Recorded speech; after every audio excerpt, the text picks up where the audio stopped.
2 मार्च के दिन कुछ महिलाएं पेड़ों को चारों तरफ से घेर कर खड़ी हो गई थीं, जिसे देखकर आपको लगेगा ये कोई रिचुअल कर रही हैं, लेकिन ये कोई पुरानी परंपरा नहीं थी, बल्कि आने वाले समय के लिए एक ऐसी क्रांति थी जिसके बाद इसको चिपको आंदोलन के नाम से जाना गया। आज ही के दिन शुरू हुई थी वह कहानी जिसने भारत में लोगों को समझाया कि तरक्की की अंधी दौड़ में भूलना नहीं चाहिए कि जंगल हमारे लिए कितने जरूरी हैं और कैसे पेड़ पौधे ही अंत में मनुष्य के काम आएंगे। बात 1974 की है। जनवरी का महीना था। उत्तराखंड के रैणी गांव के वासियों को पता चला कि उनके इलाके से गुजरने वाली सड़क को बनाने के लिए 2451 पेड़ों को काटा जाना है। लेकिन वहां पेड़ों को अपना भाई बहन समझने वाले गांव वासियों को जब इस बात की खबर मिली तो गांव में इस बात से हड़कंप मच गया।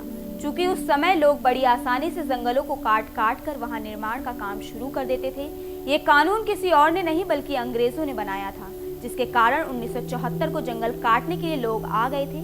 साल 1970 को अलकनंदा की प्रलयकारी बाढ़ ने उत्तराखंड के जनजीवन और जंगल को जिस तरह से तबाह किया था, उसके बाद ही पर्यावरण को बचाने के लिए बहुत से प्रयास शुरू हो गए।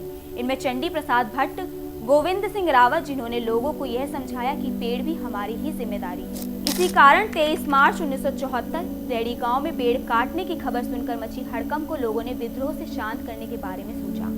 पास ही की एक जगह गोपेश्वर में गांव के लोगों ने एक रैली का आयोजन किया।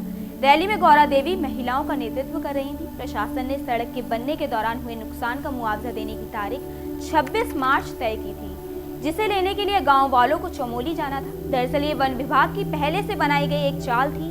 प्लान ये था कि 26 मार्च को चूंकि गांव के सारे मर्द रकम लेने के लिए चमोली में रहेंगे, इसी दौरान ठेकेदारों से कहा जाएगा वह मजदूरों को लेकर चुपचाप रैणी गाँव पहुंचे और कटाई शुरू कर दें। प्रशासनिक अधिकारियों की तेज बुद्धि का लोहा मानते हुए मुनाफाखोर ठेकेदार मजदूरों के साथ देवदार के जंगलों को काटने निकल पड़े। उनके इस हलचल को एक लड़की ने देख लिया। उसे ये सब कुछ थोड़ा अजीब लगा। इसी कारण उसने दौड़कर एक खबर गौरा देवी को दे दी, जिसके बाद गौरा देवी फौरन हरकत में आई। उस समय गांव में मौजूद महिलाओं और कुछ बच्चों को लेकर गौरा देवी भी जंगल की ओर चल पड़ी। देखते देखते महिलाएं मजदूरों के झुंड के पास पहुंच गईं। उस समय मजदूर खाना बना रहे थे। गौरा देवी ने मजदूरों से कहा, भाइयों, जंगल हमारा मायका है, इसे हमें जड़ी बूटी, फल, सब्जी और लकड़ी मिलती है। जंगल काटोगे तो बाढ़ आएगी, तो हमारे घर बह जाएंगे। आप लोग खाना खा लो, फिर हमारे साथ चलो।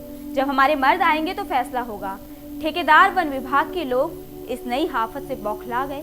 उन्होंने महिलाओं को धमकाया, यहाँ तक कि गिरफ्तार करने की धमकी भी दी, लेकिन महिलाएं नहीं मानी।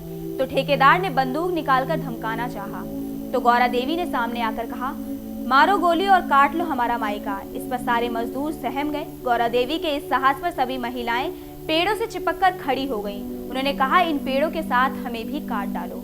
देखते देखते जंगल के सभी मार्ग पर महिलाएं तैनात हो गईं।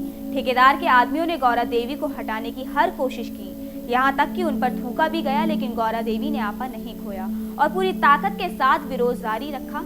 आखिरकार थक हार कर मजदूरों को लौटना पड़ा और इन महिलाओं का मायका यानी कि उनका जंगल बच गया। पेड़ों से चिपकने का ये नया तरीका अखबारों की सुर्खियां बन गया। इसके बाद इस आंदोलन ने सरकार के साथ साथ कई संस्थाओं का भी ध्यान खींचा।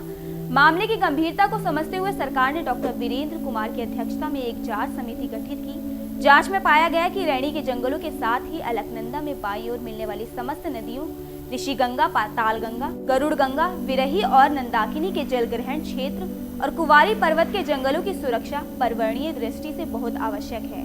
देश भर का हीरो बना दिया 5वीं क्लास तक पढ़ी गौरा देवी की पर्यावरण विज्ञान की समझ और सूझबूझ ने। अपने सीने को बंदूक के आगे रखकर अपनी जान पर खेलकर जो काम किया, उसने उन्हें सिर्फ रैणी गांव का ही नहीं, उत्तराखंड का ही नहीं, बल्कि पूरे देश का हीरो बना दिया। साथ ही साथ विदेश में भी उन्हें चिपको वुमेन फ्रॉम इंडिया कहा जाने लगा। चिपको आंदोलन एक आदिवासी औरत गौरा देवी के साहस और सूझबूझ की दास्तां है। चिपको आंदोलन की वजह से साल 1980 में तत्कालीन प्रधानमंत्री इंदिरा गांधी ने कानून बनाया था। इस कानून में हिमालय क्षेत्र के जंगलों को काटने पर 15 सालों का बैन लगा दिया गया। इसी कारण कहा जाता है चिपको आंदोलन न सिर्फ उत्तराखंड में बल्कि पूरे देश में फैल गया और खास तौर से जितने जंगली इलाके थे उनमें लोग अपने जंगलों को लेकर काफी ज्यादा सजग होने लगे। इसी कारण आंदोलन सिर्फ 1 या 2 साल नहीं बल्कि कई सालों तक चलता रहा, जिसके बाद यहाँ लोग जुड़ते गए और इस आंदोलन को और आगे ले जाते रहे। इसी आंदोलन के बाद जो सबसे बड़ा नाम सुनने में आया वह था सुंदरलाल बहुगुणा का, जिन्हें बाद में उनको चिपको आंदोलन के कारण ही पद्म विभूषण से नवाजा गया। आपको क्या लगता है कि भारत को अभी भी अपने जंगलों को बचाने के लिए ऐसे ही आंदोलन की जरूरत है? आपकी क्या राय है? कमेंट बॉक्स में जरूर बताएं।